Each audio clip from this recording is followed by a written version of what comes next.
What were Indiana thinking? I'm sorry, what were Indiana thinking? Like, I'm releasing this video before the game. I don't know what has happened. I'm watching the Sky and the Mercury game. And, like, what were they thinking? What were they actually thinking getting rid of Celeste Taylor? Like, Celeste Taylor is out here giving good minutes for a better team. She's out here in the rotation, giving them 10 bench minutes. And I know this is a game against a pathetically bad Chicago Sky team. I get it. But she's there playing defense on the wing. As I just watched her get cooked.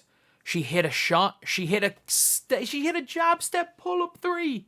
Not getting on the court for her lack of ability to shoot. She's plus 13 in the game. And I get it. Again, plus minus can be a meaningless stat without used in context. But the context of she's a contributing part of a good team. Of a team that looks scary and a team that looks like they're probably going to go and freaking beat the Fever tomorrow. By the way, Breanna has been ridiculous. She's been absolutely ridiculous today.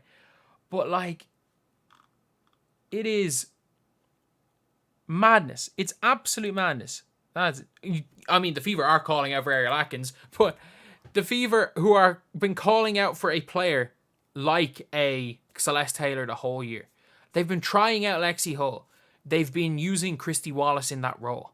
When the player was there, they had her. And the worst part is they are still paying her. Like, from what I read, the Fever are still paying Celeste Taylor. Like, the Fever are paying for her, as far as I'm aware. She's literally a contributing player to a better team than the Fever. And no, it's the fans' fault. Like, Christy Sides can see in practice what she's really like. This team didn't practice. They didn't practice. This was still in... We can't forget that when Celeste Taylor got cut, this was still in the era where a starting guard for this team was, in fact, Christy, that dog, Wallace. The dog was still the starting 3/2 or 3 realistically. But it is crazy that all the players that people are looking for the Fever to sign, all the players that people are looking for the Fever to try bring in are players that are in the mold of Celeste Taylor. They are literally just, again, people are looking at, say, like a Carrington. They're looking at a, we're not looking, like, talking about Carrington. They're talking about, like, some of these other 3-and-D wings maybe to come in. Well, they freaking had one. They had one. And as much as you want to say she's not a shooter, she's no worse a shooter than Lexi Hull. Like, she's no worse at shooting the ball than Lexi Hull is. So, I don't know. I'm just watching this Indiana Fever team play, and I'm watching Celeste Taylor on the floor for Phoenix. I'm watching her attack the basket. I'm watching her not make mistakes. I'm watching her play defense. I'm watching her fit into an offense. I'm watching her run the floor. And I'm just sitting here being like, why? Why, Christy Sides, did you have to figure out that Celeste Taylor that you needed to play with, through Caitlin Clark? Why did you figure it out 1 week too late? You cut her 2 days after. When Damiris Dantas got healthy, it was 2 days after the Chicago Sky game. You cut her then. It was a week later that you decided, you know what, we're not going to slow this down. We're just going to run. You literally decided to play Celeste Taylor's style of ball 1 week. And I mean this, 1 week after you cut her. You would have had... She's playing the one. She's doing a better job at the one than I've seen Erica Wheeler do all year. She's playing off Brittany Griner. She's setting off ball screens. She's moving without the ball. She's playing defense. She's playing the one. She's playing on the ball, off the ball. I'm watching this and I'm like, why? How do you get rid of the perfect player? And it's not like an Odyssey Sims hardship contract. She was on your roster. And the worst part is you got rid of a fast runner who is currently now, I'm watching, guarding Angel Reese in the post and forcing Angel Reese to give the ball up. Good pass by Angel Reese, by the way, into Izzy Harrison. But forcing Angel Reese to move back. Like, Angel Reese trying to take her in the post. And when she finishes her dribble, she's further away from the basket than when she started her dribble. She's forcing Angel Reese out of the paint at the back of a 3-2 zone. Like, everything Everything you want in a player for the Fever. Again, look, I'm not saying she's anything spectacular, but every little thing that, like, Fever fans are asking for is literally her. It is literally Celeste Taylor.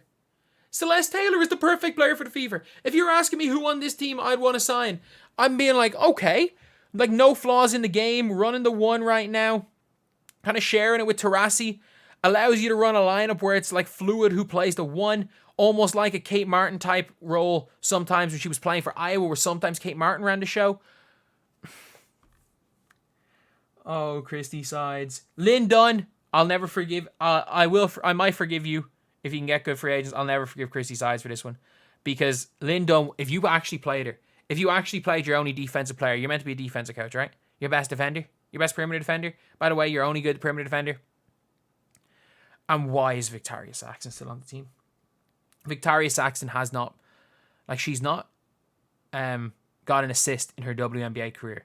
She has been on a team for nearly 70 games, and she has not had an assist.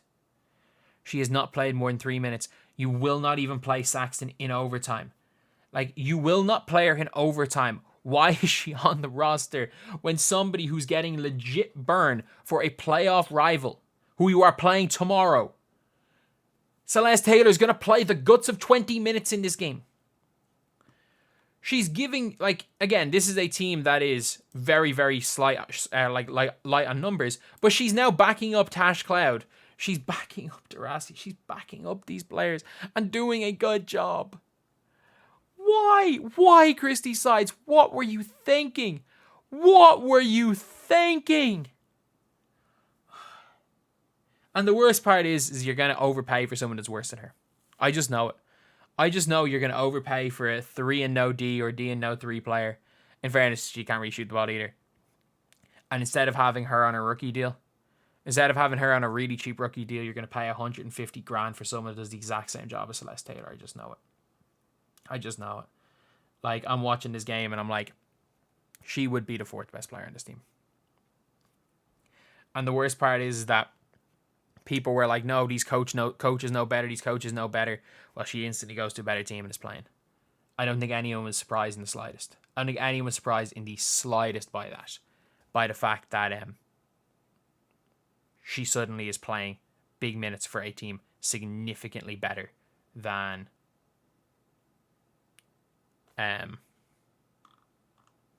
Indiana. But anyway, yeah. That's pretty much it. That is pretty much it. I can't believe it. I can't believe it, Christy. Why? Just why?